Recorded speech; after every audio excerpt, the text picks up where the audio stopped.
ismin? Allah izin.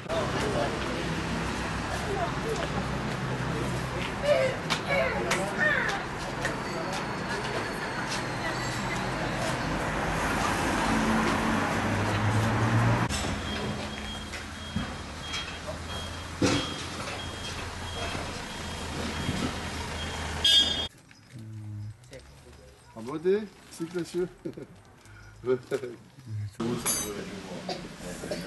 أنا مستعدة للمعاش ادفع أجار غرفة هون بالشارع أي Sayın müsaade yallah. anne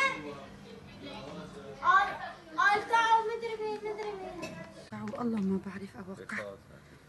الله يطول عمرك ربي. Var cilbe, الفرج. فوق أبوي فوق. Bak.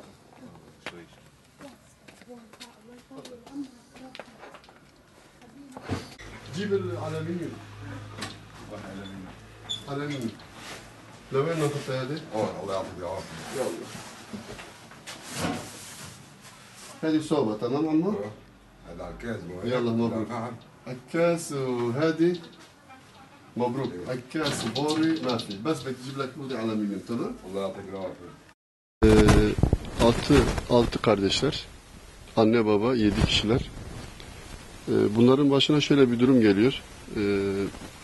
Esad'ın askerleri evlerinin kapısını çalıyorlar. Babaları çıkıyor kapıya. Diyorlar ki damınıza çıkacağız. Keskin nişancı koyup bizim muhalefetlerimizi öldüreceğiz. Tabii bunların babası suratlarına kapıyı kapatıyor. Kırıyorlar o anda kapıyı ve adamı orada şehit ediyorlar babalarını. Çocukların önünde. O anda bunlar anneleri hepsini toparlayıp Türkiye'ye getiriyor, buraya getiriyor. Aynen bize bu şekilde aktardı anneleri. Biz de ne yapabiliriz diye düşündük.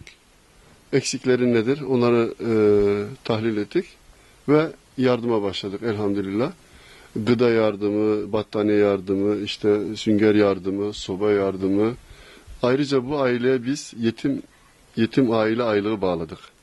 Allah razı olsun hayır sahiplerinden. Her ay bunlara 90 lira para ödüyoruz. Yine bir hayır sahibi bunların ev kiralarını temin etti. 200 liraya oturuyorlar. Onu da ödüyoruz. Ve burada da devam ediyorlar. Aynı zamanda bunlar bize gelip yardım ediyorlar. Gıda geldiği zaman. Kamyondan taşıyorlar depoya. O yüzden bu aileyle yani haşır neşirliyiz. Kardeş gibiyiz. En küçüğü 6, en büyükleri 20 yaşında. 6 çocuk. Kem Benet kem sabi kilekin sıbi. Hepsi erkek.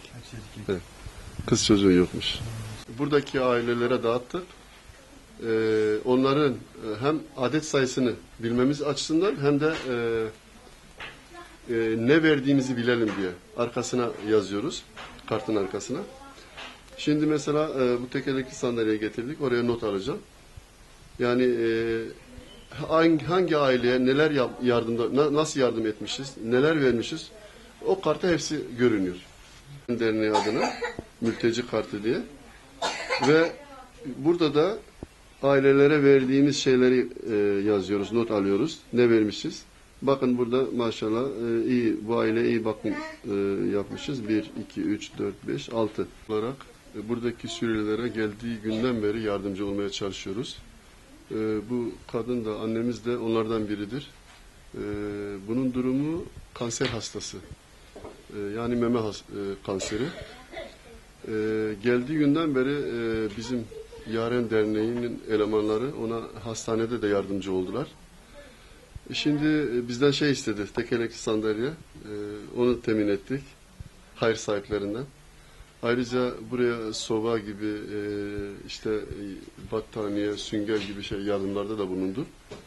Ve yardım etmeye de devam ediyoruz. İnşallah bize hayır sahipleri gönderdikçe biz de onlara ulaşmaya çalışıyoruz, köprü oluyoruz.